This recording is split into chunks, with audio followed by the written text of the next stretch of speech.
Welcome to wire action channel. எங்களோட videos உங்களுக்கு பிடிச்சிருந்ததுன்னா லைக் பண்ணுங்கள், கமெண்ட் பண்ணுங்கள், ஷேர் பண்ணுங்கள், மறக்காமல் சப்ஸ்கிரைப் பண்ணுங்கள். ஓகே, இப்போ என்ன வீடியோ பார்க்க போகிறோம்? சினிமா டிக்கெட் அந்த சேனலில் தான் பார்க்க போகிறோம். ஹிடன் டீட்டெயில் இன் தமிழ் சாங் அதுதான் பார்க்க போகிறோம். பார்ட் 5 பார்க்க போகிறோம். ஏற்கனவே பார்ட் 4 போட்டிருக்கோம். செக் பண்ணாதவங்க செக் பண்ணி பாருங்கள். டிஸ்கிரிப்ஷன்லேயும் லிங்க் இருக்குது. ஓகே, வீடியோ பார்க்கலாமா? ஓகே. ஒரு தடவை இல்ல இன்னொரு தடவை பார்த்தாலும் சந்திரமுகி படத்துல வர அண்ணனோட பாட்டு சாங்ல இந்த லைனை கவனிச்சிருக்கீங்களா?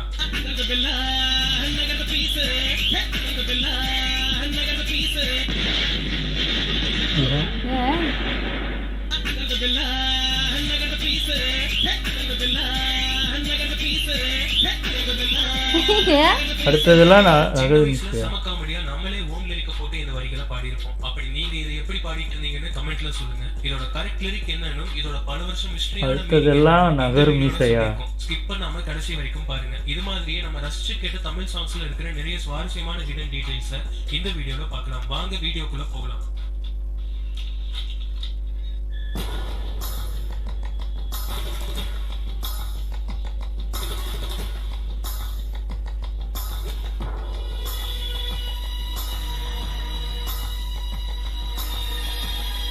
அது என்னன்னு தெரில, சொல்லுவாங்க.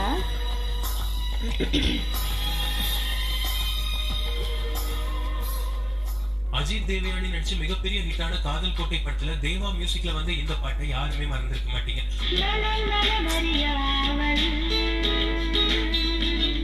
படத்தோட டைரக்டர் அகத்தியன் தான் இந்த பாட்டை எழுதியிருக்காரு. கதைப்படி ஹீரோயின் தேவயானி குளிர் பிரதேசமான கோத்தகிரியிலையும் ஹீரோ அஜித் வெயில் பகுதியான ஜெய்ப்பூர்லயும் இருப்பாங்க. பார்க்காமலே லெட்டர் மூலமா லவ் பண்ணிட்டு இருக்கிற ஹீரோயினும் ஹீரோவும் இதை அப்படியே ஒரு பாட்டாவும் வச்சிருப்பாங்க. இந்த சாங்ல இந்த பர்டிகுலர் லைன்ஸ்ல ஹீரோ அவரோட ஜெய்ப்பூர்ல இருக்கிற கிளைமேட்டை வச்சு ஹீரோயினோட கோத்தகிரி கிளைமேட்ல இருந்து ரொமான்டிக்கா கேட்கிற மாதிரி இப்படி எழுதியிருப்பாங்க.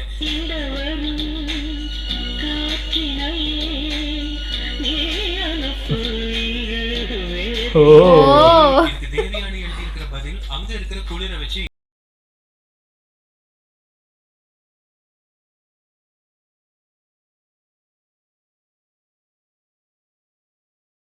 ஒரு படத்தோட டைரக்டர் நல்ல கவிஞராகவும் இருக்கிற பட்சத்துல எவ்வளவு அழகான பாட்டெல்லாம் கிடைக்குது இல்ல? சூப்பரா இருக்கு. மலையாளத்துல சுரேஷ் கோபி, மஞ்சு வாரியர் நடிச்சு வந்த சமரின் பத்திரங்கிற படத்துல வித்யாசாகர் செம அழகா ஒரு மெலடியை கம்போஸ் பண்ணியிருந்தாரு.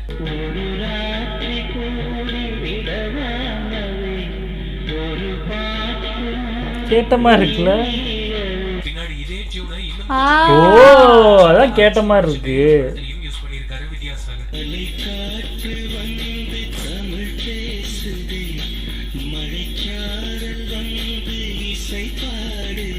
இதே மாதிரி இன்னொரு பெரிய ஹிட்டான தமிழ் பாட்டு ஏற்கனவே மலையாளத்துல ஹிட்டான ஒண்ணுதான். பிருத்திவிராஜ் ஜோதிகா நடிச்சு வந்த மொழி படத்துல வர கண்ணால் பேசும் பெண்ணே தான் அந்த சாங். கண்ணால் பேசும் பெண்ணே என்னை மன்னிப்பாயா, கவிதை தமிழில் கேட்டேன் என்னை மன்னிப்பாயா. இது ஏற்கனவே சத்யம் சிவம் சுந்தரம்னு மலையாள படத்துக்கு வித்யாசாகரே பண்ணின ஒரு song. இளமா கனவிலூரே I'm thinking of you, இளநீர் கனவிலூரே I'm thinking of you. அதுல அப்படி வருது. 1982ல ரகுவரன் முதலா ஹீரோவா நடிச்சு வந்த 7வது மனிதன் படத்துல வர ஒரு பாட்டோட டியூனை எடுத்து அதுக்கப்புறம் 18 வருஷம் கழிச்சு வந்த வாலி படத்துல ஒரு பாட்டோட இன்டர்லூடா யூஸ் பண்ணியிருந்தாரு தேவா.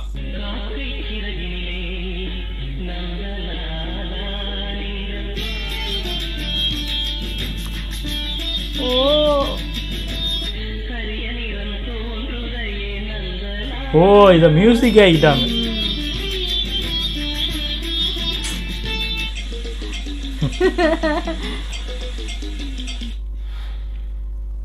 கவிஞர் வாலி பொதுவா அவர் எழுதுற பாடல்கள்ல சிச்சுவேஷன் அந்தந்த பாடல்கள்ல வர ஹீரோ ஹீரோயினுக்கு இடையில இருக்கிற லவ்னாலும் அந்த பாட்டுக்குள்ள அரசியல் உலக நிகழ்வுகள் ட்ரெண்டிங்ல இருக்கிற நிறைய விஷயங்களை செம இன்ட்ரெஸ்டிங்கா எழுதியிருப்பாரு.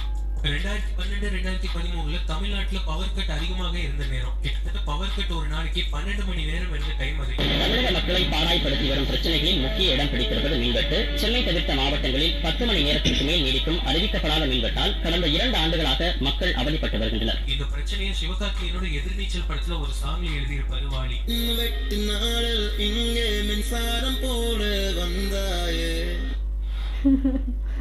இதுக்கு முன்னாடி இருந்த மன்மோகன் சிங் தலைமையிலான சென்ட்ரல் கவர்மெண்ட்ல இன்னொரு பெரிய பிரச்சனையா பேசப்பட்டது நிலக்கரி ஊழல். இந்த நிலக்கரி ஊழலை பத்தி அரசு கிட்ட நிறைய பேர் கேள்வி கேட்டும் இதற்கான சரியான பதில் அவங்க கிட்ட இருந்து வரவே இல்லை. நிலக்கரி சுரங்க முறைகேட்டு வழக்கில் நேரில் ஆஜராகுமாறு சம்மன் அனுப்பப்பட்டதற்கு எதிர்ப்பு தெரிவித்து முன்னாள் பிரதமர் மன்மோகன் சிங் உச்சநீதிமன்றத்தில் வழக்கு தொடுத்துள்ளார். இதையும் தில்லுமுள்ளு படத்துல ஒரு வரியில எழுதியிருப்பாரு வாலி.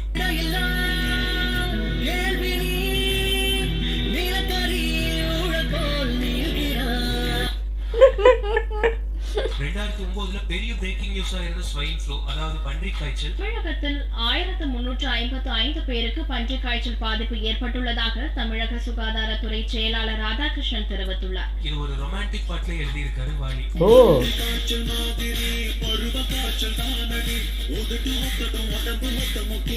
பன்றிக் காய்ச்சல லவ் சாங்ல வச்ச வாலி சிக்கன் குனியாவை ஃப்ரெண்ட்ஷிப் சாங்ல வச்சிருக்காரு.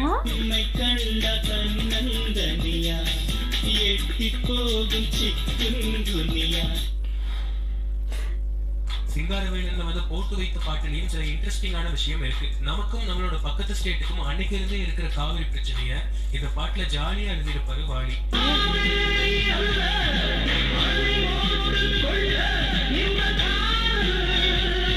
இதே பாட்டுல இப்படி ஒரு லைன் இருக்கும். இந்த படம் வந்து இதே டைம்ல தான் ரஷ்யால இருந்து துண்டாகி சில நாடுகள் பிரிஞ்சு போச்சு. இதைத்தான் இந்த பாட்டிலையும் சொன்னாரு வாலி.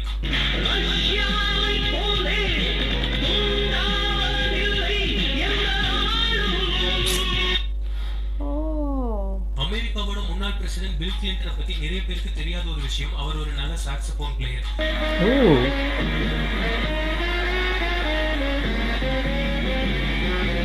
இந்த விஷயத்தை தீனா படத்துல காதல் வெப்சைட் பாட்டுல சொல்லியிருப்பாரு வாலி.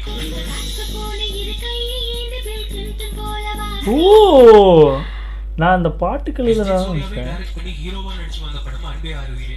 முன்னாடி BF அதாவது பெஸ்ட் ஃப்ரெண்ட்னு டைட்டில் வச்சிருந்தாங்க. இந்த டைட்டிலுக்கு சென்சார் போர்ட் தப்பான மீனிங்கா இருக்குன்னு சொல்லி மாத்த உத்தரவு. அன்புக்கு எதுக்குடா சென்சார்னு மனசுல பட்ட விஷயத்த இதே படத்துல ஒரு பாட்லயும் யூஸ் பண்ணியிருப்பாரு வாலி.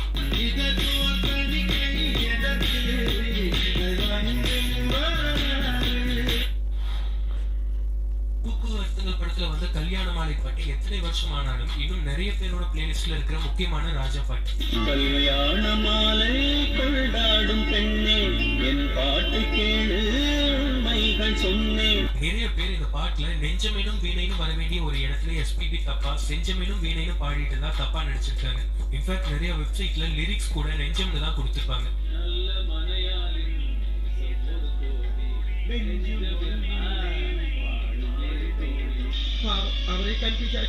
ஆனா வாலி இந்த பாட்டு எழுதும் போதே செஞ்சம் அப்படின்னு மீன் பண்ணி தான் எழுதியிருக்காரு.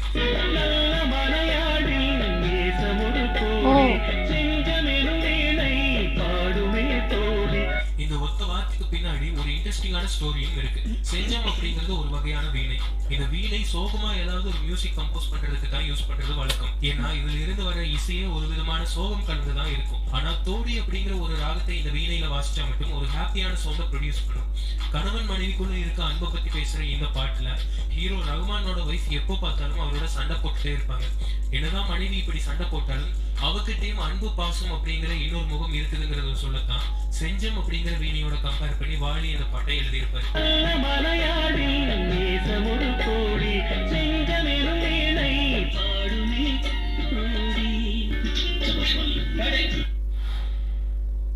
சந்திரமுகி படத்துல வந்து இந்த அண்ணனோட பாட்டு சாங்ல பல வருஷமா மிஸ்ட்ரியா இருக்கு இந்த வரிகள். நான் சின்ன வயசுல அகடபில்லா நகத்த பீசு அப்படின்னு பாடிட்டு இருந்தேன். ஆனா இவ்வளவு நாளா அர்த்தமில்லாத வரிகள்னு நம்ம நினைச்சுக்கிட்டு இருந்த இந்த வரிகள் கூட வாலி ஒரு அர்த்தத்தை மீன் பண்ணி தான் எழுதியிருக்காரு. இதுல வர சரியான வரி என்னன்னா அகர்ந்த விழா நகர்ந்து பேசு. அகர்ந்த விழா அப்படின்னா பொருள் இல்லாத சொல் அப்படின்னு அர்த்தம். நகர்த்து பேசு அப்படின்னா தவிர்த்து பேசு அப்படின்னு அர்த்தம். அதாவது பொருள் இல்லாத சொல்லை தவிர்த்து பேசு அப்படிங்கிறது தான் இந்த வரிகளுக்கான அர்த்தம். கொஞ்ச நாளைக்கு முன்னாடி மதன் கர்கே அவரோட ட்விட்டர் பக்கத்துல இது சொல்லியிருந்தாரு.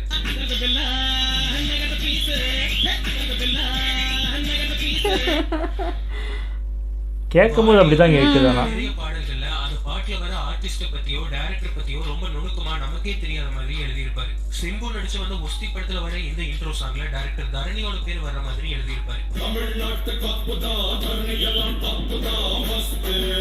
இதே படத்துல வர இன்னொரு ஹிட் சாங். இந்த சாங்ல மல்லிகா ஷெராவத் கெஸ்ட் அப்பியரன்ஸா வந்திருப்பாங்க. முதல் வரியிலேயே மல்லிகா ஷெராவத்தை பத்தி எழுதியிருப்பாரு வாலி.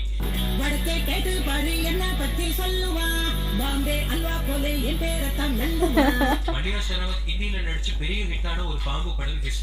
இதையும் ஒரு வரியில சொல்லியிருப்பாரு வாலி.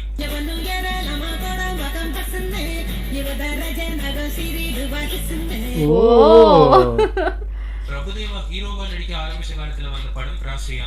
இந்த படத்துல வந்து இந்த காதல் வானிலை பாட்டு நிறைய பேர் கேட்டிருப்பீங்க. இதுல இப்படி ஒரு வரி வரும்.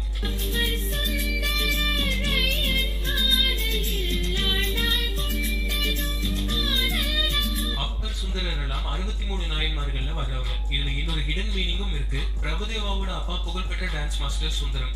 இதையும் மீன் பண்ணிதான் அப்பர் சுந்தரர் அப்படின்னு இந்த பாட்டுல எழுதியிருப்பாரு வாலி. ஒவ்வொரு வருஷமும் சிவராத்திரி வரும்போது நம்மள நிறைய பேருக்கு ஞாபகம் வருது. ஐயோ நம்ம மைண்ட் அங்க போகுது.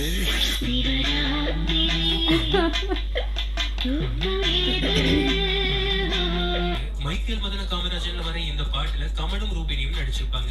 இதுல ரூபினி அப்படின்னு பாட்டிலேயே வர்ற மாதிரி எழுதியிருப்பாரு வாலி.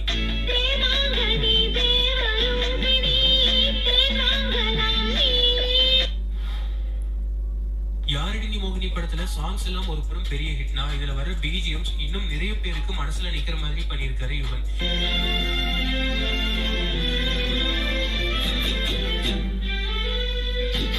சாப்பிடும் போது கூப்பிடுங்க.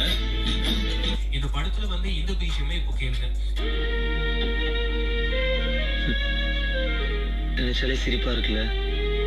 உயிரோட இருக்கிற வரைக்கும் உன்னை யாரும் கண்டுக்கவே இல்லை. இந்த பிஜிஎம் பூவிலி வாசலிலே படத்துல வந்த ஒரு இளையராஜா பாட்டுல இருந்து இன்ஸ்பயர் பண்ணி தான் யுவன் பண்ணியிருக்காரு.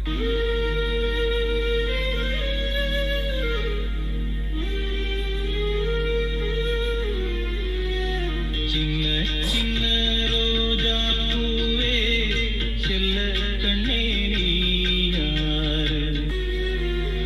ஆமா, இப்ப கொஞ்சம் சேஞ்சா பண்ணிருக்காங்க. சொல்லி கொள்ள ஆயும் இல்லை, அள்ளி கொள்ள ஆயும் இல்லை.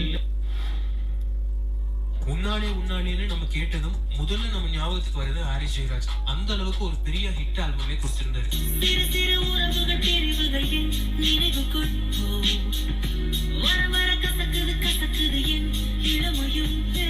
இதுல வர இந்த உன்னாலே உன்னாலே சாங்ல ஸ்டார்டிங்ல வர இந்த போர்ஷனை இப்போ கேளுங்க. முதல் முதலாக பரவசமாக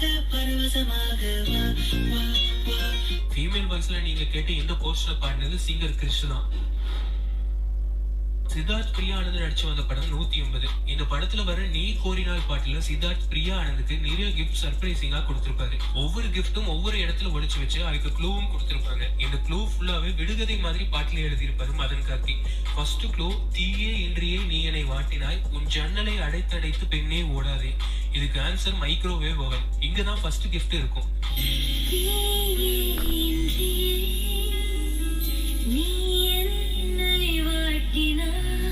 செகண்ட், ஓடும் ஓடும் அசையாது ஓடும் அழகியே. இதோட ஆன்சர் வாட்ச். இங்க செகண்ட் கிஃப்ட் இருக்கும். இந்த பாட்டுல இருக்கிற இன்னொரு அழகு என்னன்னா,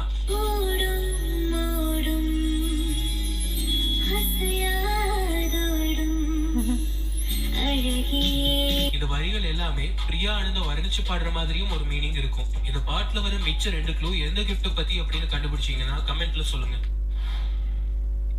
ராஜேஷ் இயக்கத்துல வந்த ஆளினால் அழகராஜா படத்துல பிரபுவோட சின்ன வயசு கேரக்டருக்கு கார்த்தியே நடிச்சிருப்பாரு. இந்த போர்ஷன்ல வர உன்னை பார்த்த நேரம்ங்கிற இந்த பாட்டு கூட 80s ஸ்டைல கம்போஸ் பண்ணி அப்போ வந்த மாதிரியே பிக்சரைசேஷனும் பண்ணிருப்பாங்க. உன்னை பார்த்த நேரம் மனசு ஆனா இதுல நிறைய பேருக்கு தெரியாத ஒரு விஷயம் என்னன்னா, 1982ல வந்த வெள்ளை ரோஜா அப்படிங்கிற படத்துல ஓ மானே மானே அப்படிங்கிற பாட்டை வச்சுதான் இந்த சாங் பண்ணிருக்காங்க.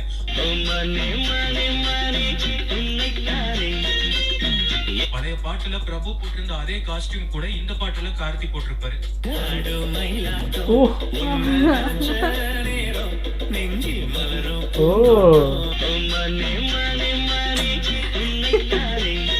அதே மாதிரி தான் ஆடுறாங்க.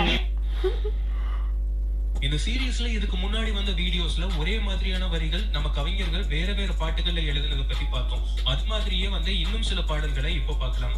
மழை நின்ன பின்னாடியும் மரம் தோறும் இந்த விஷயத்த முத்துக்குமார் 6 பாடல்கள்ல யூஸ் பண்ணியிருக்காரு. திருடன் போலீஸ் படத்துல வந்த தெய்வம் என்பது என்ன அப்படிங்கிற பாட்டு, மழை துளி நின்றும் மரம் இங்கே அட கண்ணீர் வாக்கும், காதல் படத்துல வந்து தொட்டு தொட்டு எனை பாட்டுல, மழை நின்ற பின்னும் மரக்கிளை மெதுவாய் தூவும், நான் மகாநல்ல படத்துல வந்த ஒரு மாலை நேரம், தூவும் மழை நின்ற பின்னும் தூறல் தரும் மரங்கள் போல நினைவுகள் தந்தே செல்வா, போஸ் படத்துல என்ன வந்து பாட்டு இது? பாட்டு மழை நின்ற போதும் மரக்கிளை தூறுது, ராஜாராணி படத்துல வந்து சில்லென சாங், மழை வந்து போன பின்னும் சாலையோரம் மரம் தன்னாலே நீர் சொல்லி, தெய்வ திருமகள்ல வந்து ஆரிரோ, மழை நின்று போனால் என்ன மரம் தூறுது. அதேதான் அப்படியே சேஞ்ச் ஆகும். சூப்பரா மாறுது. இதே மாதிரி முந்தானேத்து சாயங்காலம் முல்லைப்பூவை நீ தொடுத்த அப்படிங்கிற இந்த வரிய வைரமுத்து சங்கர் குரு படத்துல வந்து என்ன பத்தி நீ பாட்டுலயும் அந்த 7 நாட்கள் படத்துல வந்து எண்ணி இருந்தது சாங்லயும் எழுதியிருப்பாரு.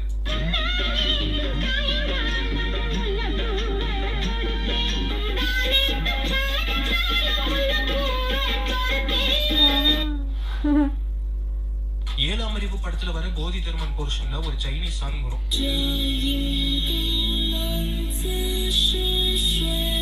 இந்த பாட்டு எழுதுனது நம்ம கவிஞர் மதன் கார்கி தான். ஓரளவுக்கு மட்டுமே சைனீஸ் தெரிஞ்சிருந்தாலும் ஒரு தமிழனை புகழ்ந்து சைனீஸ்ல இந்த பாட்டை எழுதியிருந்தாரு. நான் சைனீஸ் படித்தேன். ஆஸ்திரேலியாவில் இருக்கும்போது ஒரு 1.5 வருஷம் சைனீஸ் படித்தேன், பேசிக் லெவல்ஸ். ஸோ அது ரொம்ப பேசிக் லெவல் தான் தெரியும். ஒரு எல்கேஜி யூகேஜி குழந்தைக்கு தெரிஞ்ச அளவு தான் தெரியும். பின்னாடி ஒரு நாள் இந்த பாட்டு ரெக்கார்டிங் அப்போ சைனீஸ் சிங்கர் வந்து பாடும்போது லிரிக்ஸ் நல்லா இருக்குதுன்னு 2 சின்ன கிராமர் மிஸ்டேக் இருக்குதுன்னு சொல்லி அதை கரெக்ட் பண்ணி கொடுத்துருக்காங்க. கரெக்ஷன் நான் வந்து பண்ணோம். இந்த சைனீஸ் லிரிக்லாம் கரெக்டா இருக்காங்க. அவங்க 2 இடத்துல கிராமர் மிஸ்டேக் இருந்துச்சு, அதெல்லாம் கரெக்ட் பண்ணி கொடுத்தாங்க. இந்த சாங்ல இருக்க இன்னொரு ஸ்பெஷல் என்னன்னா, ஹாரி ஜெயராஜ் இந்த பாட்டுல சைனாவோட டிபிக்கல் சவுண்ட்ஸ் கொண்டு வரதுக்காக சிங்கப்பூருக்கு போய் சைனாக்காரங்களோட பழைய மியூசிக்கல் இன்ஸ்ட்ருமெண்ட்ஸ் எல்லாம் ஏலத்துக்கு வாங்கிட்டு வந்து கம்போஸ் பண்ணியிருக்காரு. விண்டேஜ் ஸ்டஃப் லைக் சில இன்ஸ்ட்ருமெண்ட்ஸ்லாம் 600-700 வருஷத்துக்கு முன்னாடி செஞ்ச இன்ஸ்ட்ருமெண்ட்ஸ் அதெல்லாம் வந்து ஏலத்தில் தான் எடுக்க முடிஞ்சது, கடையில் கிடைக்காது. ஸோ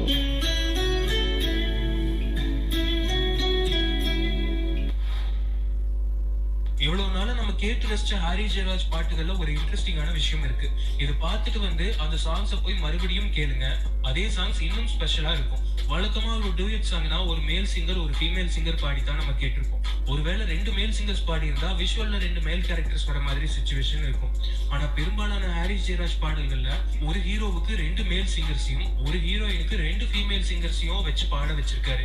இதுல இருக்கிற பியூட்டி என்னன்னா, இதுல 2 மேல் சிங்கர்ஸ் பாடி இருக்காங்கிற விஷயம் நமக்கு தெரியாத அளவுக்கு ஒரு மிக்சிங் பண்ணியிருப்பாரு ஹாரிஸ். இந்த ஸ்டைல்ல ஹாரிஸ் பண்ண சில பாடல்களை இப்போ பார்க்கலாம். சாமுராய் படத்துல வந்த மூங்கில் காடுகளை சாங்க இன்னைக்கு வரைக்குமே பல பேரோட வாட்ஸ்அப் ஸ்டேட்டஸ்ல பார்க்கலாம்.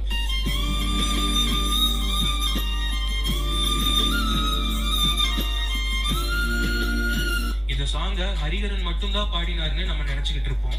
இதுல சிங்கர் திப்புவோட வாய்ஸும் இருக்கு.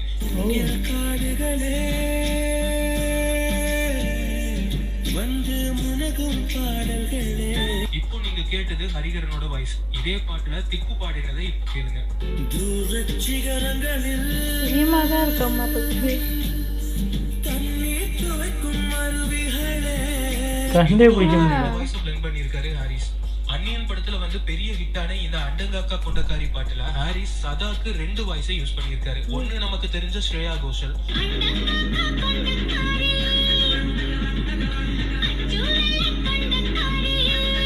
இன்னொன்னு சைந்தவி.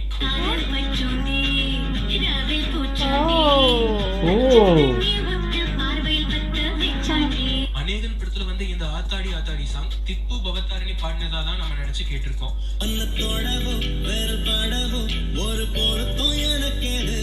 இப்போ நம்ம கேட்டது திப்பு வாய்ஸ். இதுல சர்ப்ரைஸ் என்னன்னா, தனுஷே இந்த பாட்டுல 4 வரி பாடி இருக்காரு.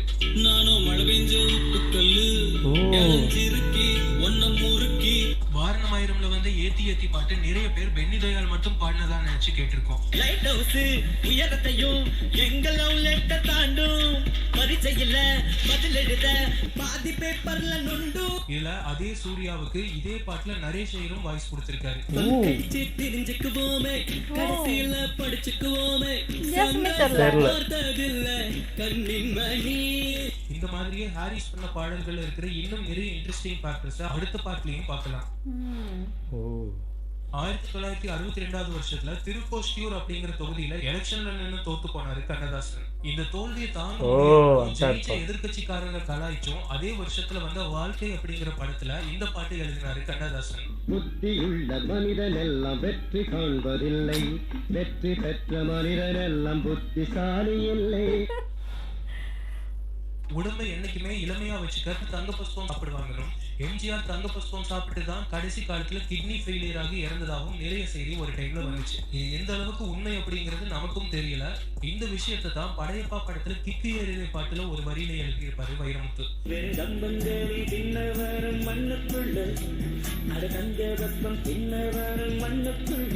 இந்த வீடியோல நீங்க பார்த்த நிறைய ஹிடன் டீடைல்ஸும் பாடல்களுக்கு பின்னாடி இருக்கிற சுவாரஸ்யமான தகவல்களையும் ரசிச்சு பார்த்திருப்பீங்கன்னு நம்புறோம். இதுல வந்திருக்கிற எல்லா சாங்ஸையுமே ரீவிசிட் பண்ணி பாருங்க, கேளுங்க. இன்னும் புதுசாகவும் ரெஃப்ரெஷிங்காகவும் இருக்கும். இதோட அடுத்த பார்ட் சீக்கிரமாவே நம்ம சேனல்ல வரப்போகுது. இதே மாதிரி நீங்க சாங்ஸ்ல நோட் பண்ணியிருக்கிற ஹிடன் டீடைல்ஸ் ஏதாவது இருந்தா கமெண்ட்ல சொல்லுங்க. வீடியோ பிடிச்சிருந்தா லைக் பண்ணிட்டு உங்க ஃப்ரெண்ட்ஸ்க்கும் ஷேர் பண்ணுங்க. மறக்காம சினிமா டிக்கெட் சேனலுக்கு சப்ஸ்கிரைப் பண்ணிட்டு பக்கத்துல இருக்கிற பெல் பட்டனையும் கிளிக் பண்ணிடுங்க. சூப்பர், செமையா இருந்துச்சு. நிறைய டீட்டெயில்ஸ் இருந்துச்சு, தெரியாததெல்லாம் புதுசா இருக்குது. ஒவ்வொரு இதுலயுமே வித்தியாசமா இருந்துச்சு. அந்த இது ஹாரிஸ் ஜெயராஜ் வந்து அதாவது ஒரு ஜென்ஸ் வாய்ஸ் மட்டும் இல்லாமல் 2 ஜென்ஸ் வாய்ஸ் யூஸ் பண்ணுறாங்க. ஆனால் அது கண்டே பிடிக்க முடியல. பயங்கர, அதாவது ரெண்டு வாய்ஸும் அப்படியே ஒரே மாதிரி தான் இருக்குது. நம்ம அந்த பாட்டு கேட்கும் போது 2 பேர் வாய்ஸ் இருக்கிற மாதிரி ஒரு ஃபீலே இருக்காது. ஒரே வாய்ஸ், அது மாறவே மாறாது. மற்றவங்க பாடுற மாதிரி தான் காமிச்சிருக்காங்க, ஆனால் அந்த வாய்ஸ் ஒரே மாதிரி தான் இருக்கு. ஆமாம், அதெல்லாம் செமையாக இருந்துச்சு, செம இன்ட்ரெஸ்டிங்காக இருந்துச்சு. அதே மாதிரி கண்ணதாசன் வரமாட்டார்னு நினச்சேன், வந்துட்டார் கடைசி. நல்லா இருந்துச்சு. நிறைய இன்ட்ரெஸ்டிங் இது இருந்துச்சு. அப்புறம் மதன் கார்கி அந்த சைனீஸ் இது எழுதுனதும் சூப்பராக இருந்துச்சு. ஆமாம், அந்த இதெல்லாம் வந்து மியூசிக் வந்து இன்ஸ்ட்ருமெண்ட் இவங்கெல்லாம் போய் வாங்கி தான் அதெல்லாம் பண்ணுறாங்கன்றதெல்லாம் சூப்பர் தான். ஆமாம், இதை கலெக்ட் பண்ணி சூப்பராகவே சொன்னாங்க. சினிமா டிக்கெட் சூப்பராக இருந்துச்சு வீடியோ. ஓகே, எங்கள் வீடியோஸ் உங்களுக்கு பிடிச்சிருந்தா லைக் பண்ணுங்கள், ஷேர் பண்ணுங்கள், கமெண்ட் பண்ணுங்கள், மறக்காமல் சப்ஸ்கிரைப் பண்ணுங்கள். எல்லாருக்கும் பாய்.